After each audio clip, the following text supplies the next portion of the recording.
Well, Bob had a very exciting night on Friday, which is why you were not in, Big because weekend, you were out representing the station at Jimmy V Foundation, the big gala for Dickie V. Dickie V putting this gala on, and $3.1 million. You never knew, you never were going to doubt it. You know he was going to raise it. He's going to do it if he says it. One gentleman at my table, he donated $100,000, just like that. It's, people are coming out all over the country and the world donating for that wonderful cause for pediatric cancer. And Kevin Nagandi, former sports anchor, did a great job emceeing the event. It was just amazing sitting there on the table with my college coach, not mine, but the University of Kansas, Bill Self, right there. That's unreal. And Bob Huggins was there too, so a lot of fun, all raising a good cause. And Lorraine also gets a big shout out too, Dickie's wife, doing out and helping out at the party as well at his house. So nice. Thanks a lot for everyone that helped out. Great cause there. Van Wezel webcam showing not much going on, really, lots of sunshine, and that is a result of a large dome of high pressure that continues to dominate the weather and is really not going to change much. There's a little weak disturbance moving across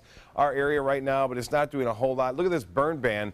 Again, that means the area in red there you see, that means no burning at all expected, or you shouldn't anyway, in these counties. Hardy and DeSoto not included yet, but more than likely will do so in the upcoming weeks if we don't get a lot of rainfall. Right now there are a few showers around.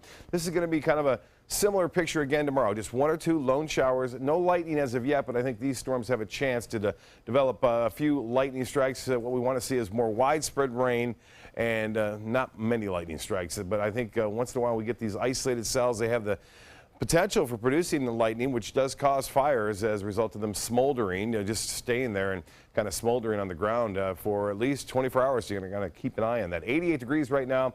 Dew point is at 67. Humidity comfortable at 49%, and it looks like the high was not too comfortable. Imagine those firefighters fighting those fires still with 94-degree temperature today.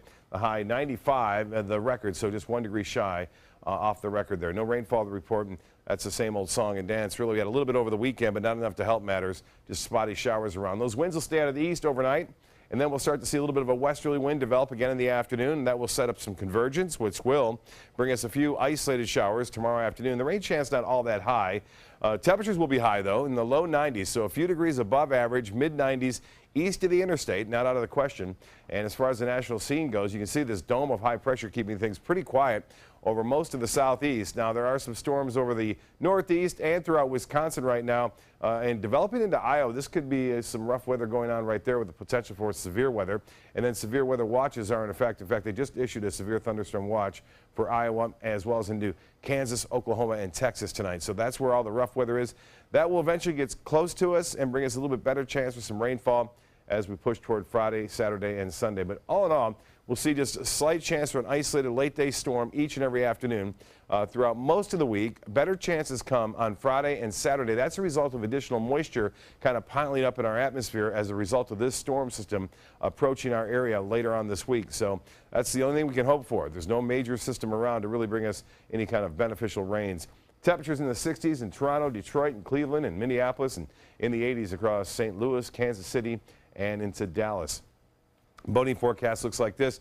East winds at 15 knots, and start the morning off. Seas will be right around 2 feet, and there'll be a moderate chop in the bays and inland waters. Water temperature now in the low 80s. Low tide 11:40 tonight for Sarasota Bay, and sunset at 8:12. Tonight, mostly fair, patchy fog, 70 for your low tomorrow. Low 90s once again, and just a slight chance for late-day storms. Extended forecast is calling for a slight chance for showers on Wednesday, and then a little bit better come Saturday and Sunday in the afternoon.